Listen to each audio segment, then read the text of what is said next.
kag kilid sang cellphone. Siguraduhon nga wala sang moisture nga magasulod sa mga port. Siyempre, limpyuhan man ang phone case antes ibalik diri ang cellphone.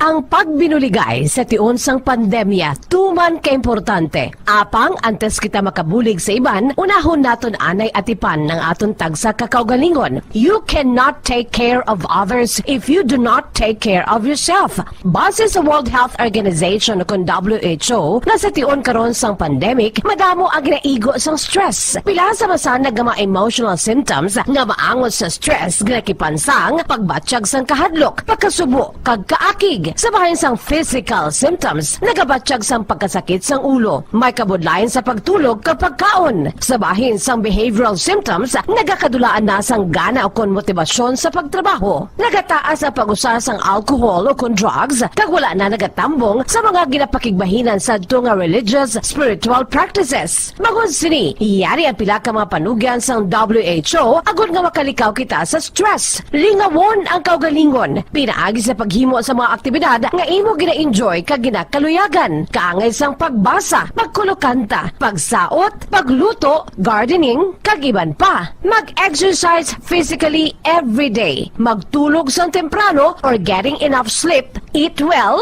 kag ang pinakaimportante sa tanan, magpangamuyo. Mga kabombo, yari si Monsignor Felix Pasquin sang Our Lady of Candles Parish Capitol Heights sa iya imbitasyon sa pag-upod sa Santos nga Misa live sa Bombo Radio. Sa aton mga kabombo, tungod sang pandemic COVID-19, ang aton nga mga tumuluo, labi na gid ang mga senior citizens kag ang mga kabataan nga alangon pa, pangabay nga hindi mag-intra sa pagtinipon-tipon. Kag isa na dira amo ang pagkadto naton sa simbahan sa pagsimba. Apang kamo makasimba gihapon, makapasalamat kay makadayaw sa Dios, makapangamuyo. Pinaagi sa aton Santos nga Misa online sa Bombo Radio Bacolod nga aton ginahiwat kada alas 6:30 sang aga.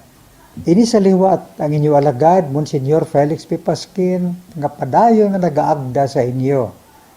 Sa pag-upod sa aton Santos nga Misa, sa online sang Bombo Radio, kada Domingo alas 6:30 sing aga. Madamo gid nga salamat.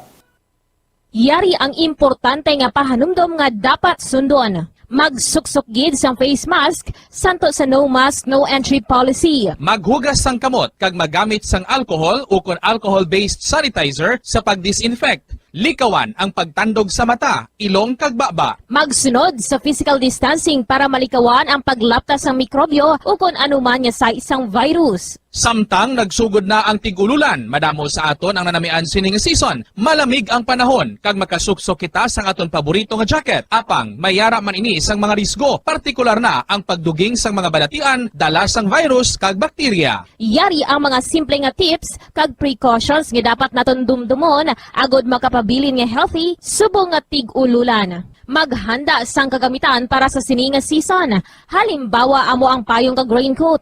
Maghanda man sang waterproof nga sapatos o kun botas kung ikaw masami nga nagalakat agod hindi mahulom ang imo tiil sa tubig ulan. Hindi magkalipat nga magpaligo matapos kung ikaw ang makapahulom o kung mabasa sang tubig ulan. Makabulig ini agud mabalik sa normal ang temperatura sang imo lawas. Maghalong sa imo ginainom nga tubig.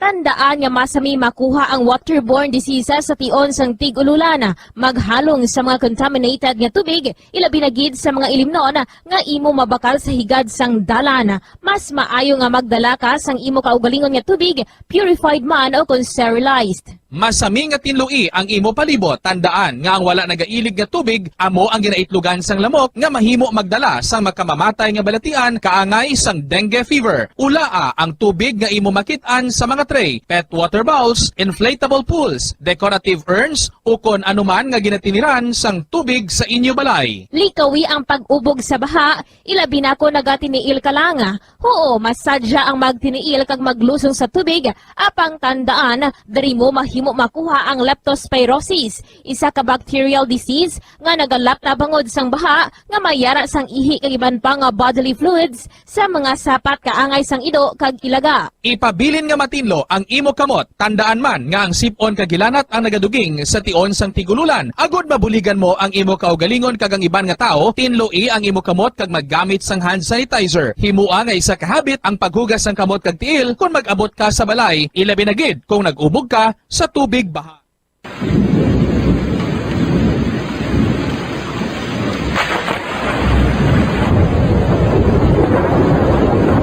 Iyempo tigululan na naman mga kabombo. Ang ikayong lawas ng tanan aton gid halungan. Gani likawan nga mabasa sa ulan agud makalikaw man sa balatian. Yari ang mga bombo tips sa tion sang tig-ululan.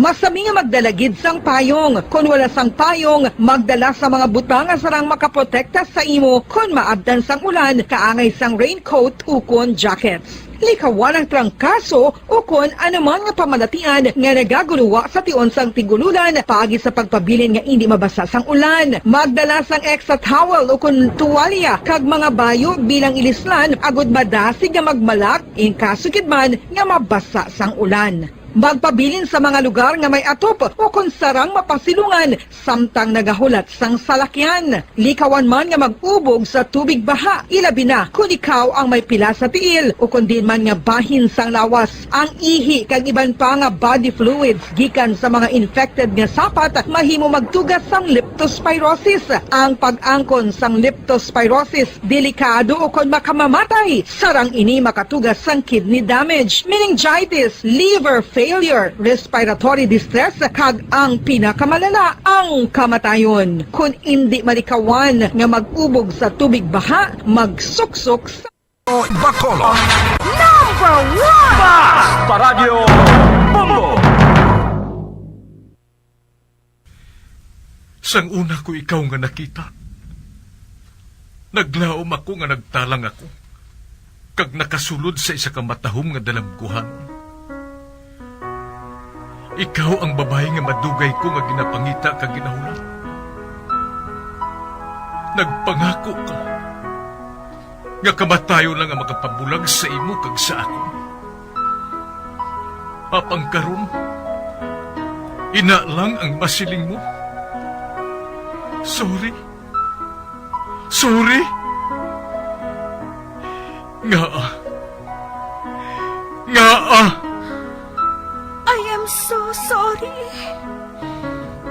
Okay, just go. Apang hindi na magbalikin. Hindi mo ako makita nga nagahibig. Bangod ang akong mga luha. Ari lang sa sulod sang akong dugang. Apang kung magabot ang tion nga pahibigon kanina. Magbalik ka sa ako. Ari lang ako, Dre. Kag nagahulat gihapon sa imo. Argay! Gintampa mo ako? Akika kay ginalukan ko ikaw? Torpe. Sorry pero I love you. Promise. Kadamos ang tsansa ang ginhatag ko sa imo para halukan mo ako. Tapos, isa lang masarangan mo? Torpe.